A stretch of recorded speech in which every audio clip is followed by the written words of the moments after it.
Hello, I am the artist known as DEROSNEC, and welcome to my weekly vlog where I talk about making music, art, movies, and more.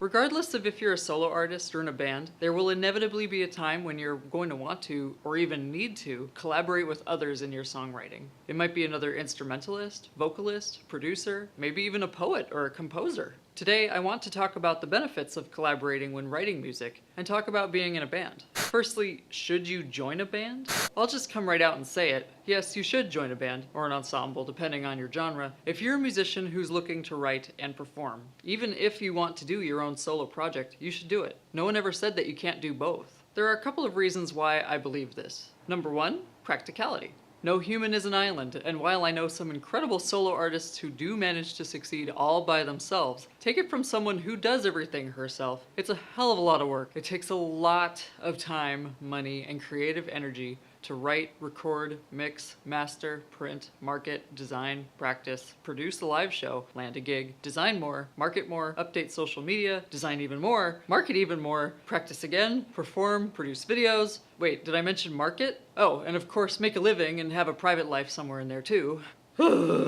Okay, so if that didn't exhaust you, then you'll probably be fine, and you can turn off this video. But if it did, then that alone should be enough of a reason to consider collaborating. All of that work can be delegated amongst members ahead of time, saving everyone a lot of headache, sanity, and even money. Reason number two, creative growth. Working creatively with others expands your repertoire. Out of all the bands and groups that I've joined over the years, I think I've learned the most from the ones that did completely different music from what I generally write. And it's influenced my music and inspirations in, what I think at least, are beneficial ways. In my solo work, I write angsty electro-pop industrial, but I have been a part of classical choirs, show tune groups, pop groups, metal groups, and some other genres too. To be fair, I have a very broad taste in music, so it's easy for me to mix it up. In fact, I really like to try new styles. But even if you're a die-hard metalhead who can't stand pop, it's worth trying to at least write one pop song in your life just to challenge yourself, even if only to reaffirm your detest. I bet you'd be surprised at what you could take back with you from genre to create something really fresh.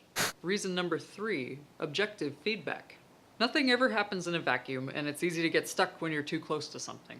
Things like writer's block and repetition are best destroyed by taking your mind to something completely different, and having an objective ear to bounce ideas off of is a fast and fun way to do it. This can even apply to any of your solo work outside of a band context. Share a work in progress with a few trusted friends or collaborators and get some feedback. Different people interpret things differently, so if you're trying to tell a story or give a specific message to others through your music or art, then you'll have to run it by a few people before calling it done, to make sure it's actually saying what you want it to say.